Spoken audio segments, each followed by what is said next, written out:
Grand Admiral Zarthus stood on the bridge of the flagship, the Eternal Hegemony. His fleet, a testament to the Zalarian Empire's might, numbered over 1,000 warships. They were poised to bring the rebellious Kelthak sector back into the fold. This was supposed to be a simple show of force, a routine pacification, but then a single, unidentified vessel warped into their path. It was ...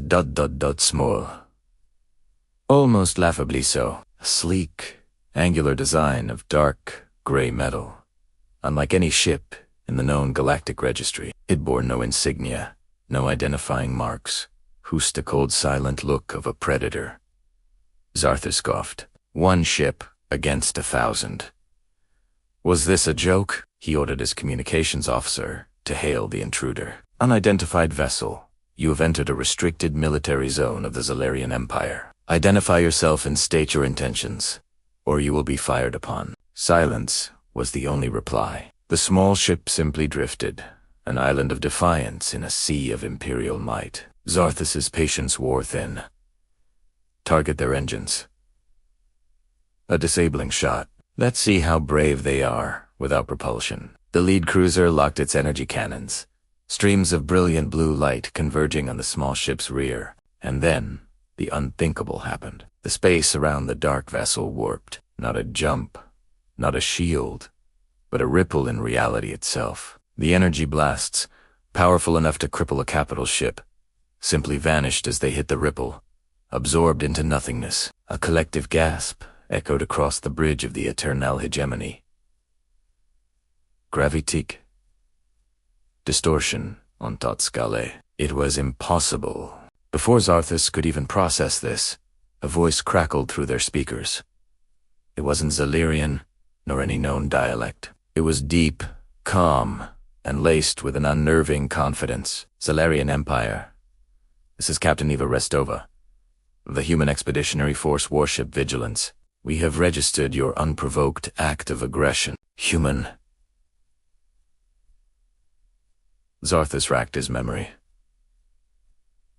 The name meant nothing. A new species from the uncharted fringes. Human vessel Vigilance. Zarthus projected, his voice now laced with a cold fury. You are interfering with an internal imperial matter. Withdraw now, or we will escalate. The human captain chuckled. It was a chilling sound. Escalate? Grand Admiral, you have 1,000 ships. We have one. You fired first, and you missed. I think escalation is our prerogative now. Suddenly, the Vigilance moved. It didn't accelerate. It was simply there, then elsewhere. It blinked across the void, appearing directly above the lead cruiser. Hatches slid open along its hull, revealing not energy cannons, but rows of what looked like solid projectiles. A volley was launched. They were too small, too slowed to be effective against modern shields. Zarthus almost laughed again, but they didn't aim for the hull. They struck the cruiser's main energy cannon emitters. The projectiles didn't explode. They simply embedded themselves. A moment later, the cruiser's weapon systems overloaded in a cascade of internal explosions. The mighty warship went dark, a dead husk in space. Panic erupted on Zarthus's bridge. The Vigilance blinked again, this time appearing beside a squadron of frigates. Another volley of these strange projectiles, and their weapons and engines were systematically dismantled. No explosions, no grand light shows, just quiet, brutally efficient neutralization. It was a massacre. A silent, terrifyingly precise massacre. The Vigilance was a phantom, a surgeon's scalpel in a brawl of sledgehammers. It danced between his ships, each move disabling another vessel. It never destroyed them outright, just rendered them impotent. The message was clear. We can destroy you whenever we wish. Zarthus watched, frozen. His 1,000-ship fleet, the pride of the Empire, was being disarmed by a single, unknown ship from a species they had never heard of. The calm, confident voice returned. Grand Admiral, our intention is not to destroy your fleet. Consider this professional courtesy. A warning. The Keltac sector has requested our protection. Their sovereignty is now under the guarantee of the human expeditionary force. I suggest you turn your ships around and go home. Zarthus looked at the chaos on his view screen. His fleet was in disarray. Dozens of ships crippled without a single human casualty. Fear, cold and absolute, gripped him for the first time in his long career. This wasn't a battle. It was a lesson, and the Empire had just learned that there was a new power in the galaxy. A power that could freeze an empire with a single ship. He gave the order, his voice barely a whisper. All ships, disengage and retreat. The vast expanse of the cosmos was the Empire's playground. For millennia, the Xylaxian fleet had sailed the star streams. Their power unquestioned, their authority absolute. Their ships, sleek and biological, moved with a silent grace, a testament to their mastery over life itself. No civilization had ever dared to challenge them. None had ever possessed the means. Until today, it appeared without warning, a ghost in the void. It wasn't sleek. It wasn't graceful. It was a jagged block of scarred, gray metal, a brutalist monument to violence that seemed to actively defy the laws of physics. Scanners screamed warnings the Xylaxian crew had never seen before. Unidentifiable energy signatures pulsed from deep within the metallic beast, radiating a heat that felt primal and wrong. Admiral Cathar stood on his bioluminescent command bridge, his 4 eyes wide. "What is that?" he hissed, his voice a low thrum of disbelief. "Identify its origin. Is it a derelict, a rogue, asteroid?" His science officer, a being of crystalline structure, shimmered with anxiety. "Admiral ... It is no asteroid. It's a vessel. It's single quotes. S ...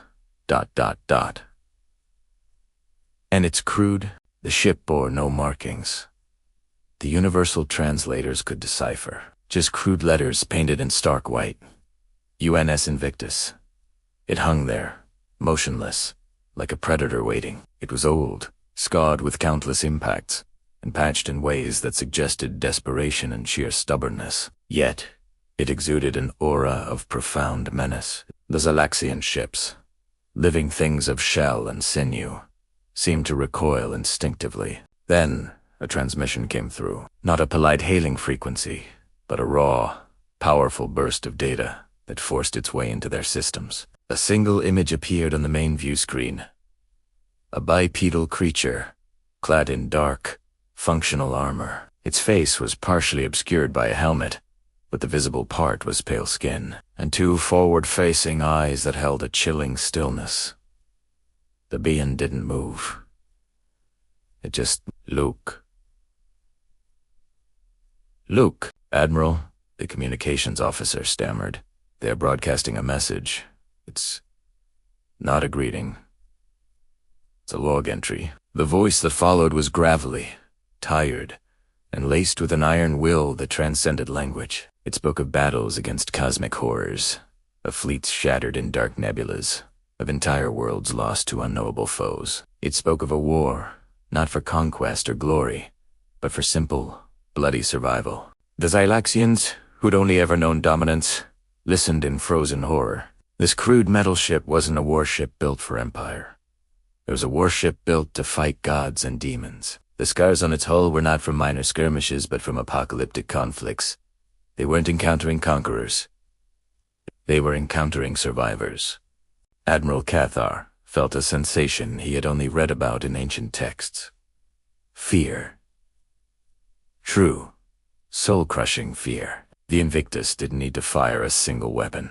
Its very existence was a threat more potent than any energy beam. It was a testament to a species that had stared into the abyss and had not only survived, but had seemingly punched the abyss in the face. Slowly, almost reverently, Cathar gave the order. Take us back.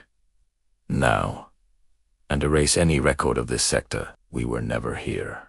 As the Xylaxian fleet turned to flee, the human ship remained, a silent, unmoving sentinel. A grim reminder that in a galaxy full of wonders and terrors, the most terrifying thing of all might just be a species with nothing left to lose. And for the first time, The Empire understood that the cosmos was not their playground. It was a hunting ground, and they had just stumbled upon the apex predator. Thank you for watching.